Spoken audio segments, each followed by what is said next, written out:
There's a very specific pattern that shows up every single time this question is asked. Do we need men? Notice how fast the conversation collapses from a simple yes or no into emotions, accusations, straw men, and moral panic. What you're about to see isn't confidence, it's confusion pretending to be empowerment. And what really exposes it is how calmly the men keep asking basic questions, while the women progressively melt down under the weight of their own implications. Let's watch. I do want an answer at least to the original question. Do you think we need men? No. Still? Okay, well, okay.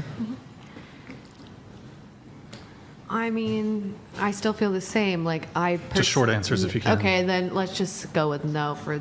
Yes, for the larger. I don't know. I really don't. I feel confused about this. I think every person should be valued equally, so yes.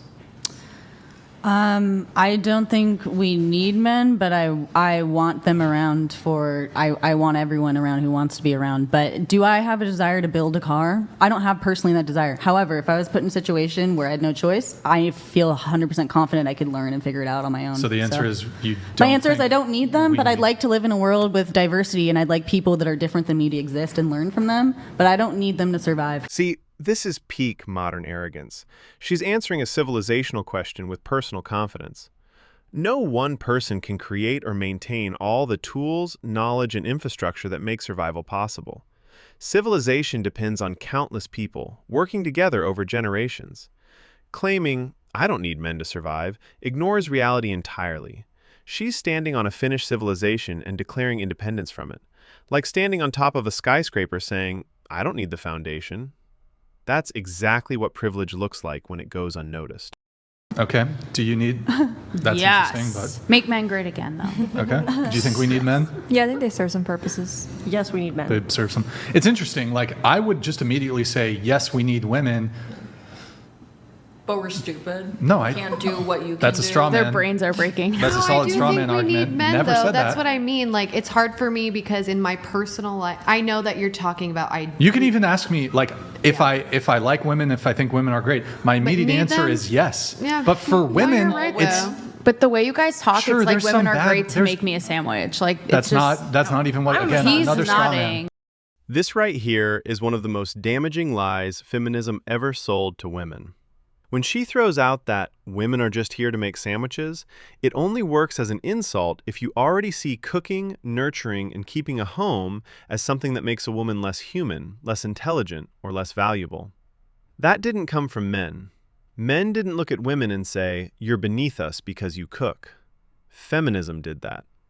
It told women that anything feminine, cooking, nurturing, caretaking, supporting a family, is demeaning. If your value isn't validated by corporations, degrees, or some male-coded status symbol, then suddenly it doesn't count. So now when men speak positively about women in traditional roles, they don't hear appreciation, they hear insult. They've been conditioned. And what's really sad is that these roles used to be respected. They used to be honored. Women were valued because they held families and entire communities together. Now they've been taught to resent the very things that once gave them meaning. So when she throws out, "Make me a sandwich," like it's a punchline, all I hear is someone repeating an ideology that taught her to despise femininity and to mistake that self-contempt for progress. It's giving another like straw man. Andrew They are Tate, great for Harrison making Butker. sandwiches. What's wrong with that? I can make a mean sandwich. You know what I'm So saying? then what's the problem? All You know right. what I'm saying. That's crazy. It's just crazy. Wait, Brian, All right. what do you think? What do you think? About what? Well, what you were just saying, you're like, no one asked me, like, what's great about women? Do we need women? Like, do men need women? Well, if you just asked me the question, do we need women? Yes. Yeah, of course. Do we need... But why? But you guys are like, no, don't need men. To procreate. Hey, I didn't. I said we need men. Is that the only reason you can think of mean that's all we're good for? You mean the highest? Did I say that? Do you know what a You straw man didn't is? say that, Do you know what a straw but that man is what you're applying. Do you know what a straw man is? If we're not good enough to do anything else that a man can do. And here it is again. Same pattern, same reflex. Earlier it was, "Make me a sandwich." Now it's reproduction. The moment a natural role even comes up, it's instantly heard as demeaning. Nobody said women are only good for reproduction. Nobody reduced women to baby makers. That interpretation happens internally. This is exactly what I was talking about earlier. Feminism trained women to hear necessity as humiliation. So now, even being needed in a fundamental way gets processed as an insult. The demeaning part isn't coming from the men. It's coming from the lens they've been taught to see themselves through. Right? If we can't, can't do anything that a man can do, all we're here for is to be a baby maker for you. Didn't even say that. But we have such power. Why do you think we need women? Personally, like, what's your what do you need to survive with women besides? Well, here's the thing. ability to My reproduce? position. Procreation. Right, Certainly. but that aside, because you told me that it wasn't part of my argument. Procreation. Is it wrong for me to want to propagate the species? Hello? No, that's why I said I need men for sperm donor. But if we're survival, if we're taking reproductive out of it, just like if a society could function without women, do you think you need women to function as a society? Yes, and I'll give you why? What do women I'll give you an contribute in your eyes? explanation. Because I think that boys and girls both need their mother. And that there's an ontology which exists for women, their state of being, the feminine, and the masculine are both required to formulate good human beings. That's facts. I do not believe that you are going to have a society of good human beings unless you have the masculine and the feminine. I don't believe it, right? So that's why I think you need both. And I think that the further you get away from the idea of the feminine in women and the masculine in men, the more fucked up people seem to get. So that's why I think we need women absent reproduction. But to answer to your reproduction argument, if all it was reproduction, and that was the highest value of women, what the fuck would be wrong with that? Being That's a mother amazing. and a caretaker not hand in hand with reproduction? Well, no. You can be a caretaker and not reproduce at all. What are you talking about? You said boys and girls need their mothers. I got to move Yeah, on. but I'm sorry. Brian, Can you adopt? Yeah, sure. So, you can Annie, adopt. Is everyone gonna would you adopt? be a Is that- mother? Notice something important here. Andrew actually answers them. Calmly, thoughtfully, even removes reproduction from the equation. And it still doesn't land. That tells you everything. The issue was never a lack of explanation. It's that this kind of value doesn't flatter the modern ego. Value that's relational, necessary, and oriented toward family and the next generation will always feel insulting to people trained to measure worth through status and self-expression. So no matter how clearly you explain it, they'll keep arguing because the framework can't process it. Well, you asked if they're necessary conditions to each other. They're not. You can be a caretaker for children and not have reproduce those children. Sure. So if that is true, you still need the masculine and the feminine. I think that that's a requirement. But I still think also, to address your argument of reproduction, do you think I'm just a baby factory? That's like the highest value that men have for women and that women usually have for other women. It's gone away in society, but it used to be glorified motherhood. Matrons in society who gave birth used to be glorified, not looked at as by other women as, sweetheart, you really could have been a scientist. So hey, let me ask you this.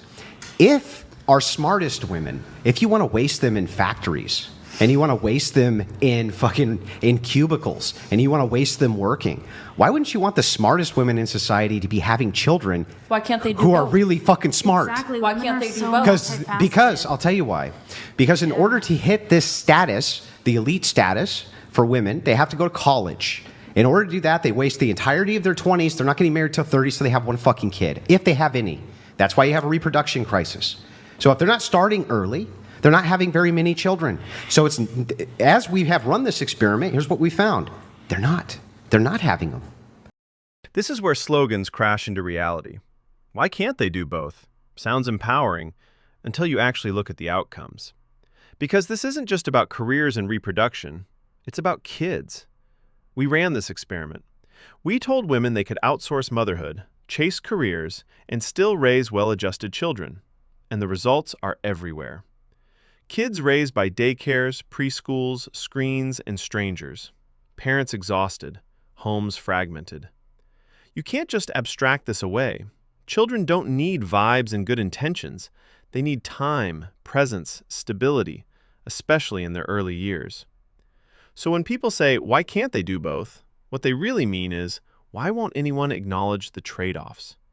Because someone always pays, and it's usually the kids.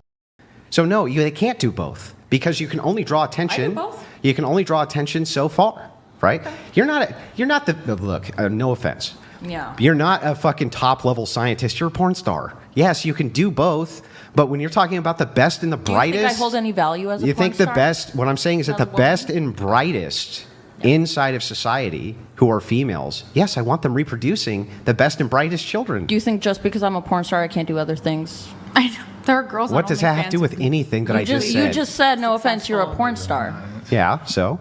Does that mean I'm not? I don't have the brains? I'm not okay. So I'm just gonna be totally honest with you. That was what he I said. really, really, really do not associate I do porn with high IQ. Not gonna lie. And that's Well, your it happens. personal wrong That's opinion. That's short-sighted. fine. I really I don't graduated associate Dean's the two. List and honor That's roll. the So that's society's boxes that are in your head. It's sad. Yeah, That's well, your I own mean- personal prejudice against It's women sad, who dude. embrace themselves. No, what does And that have to do that's with women? Perfectly fine. What is that? I said What porn about star. Melania Trump? Hang on, She's hang on. shown her Did I whole say body. women She's a or did I say genius. corn star?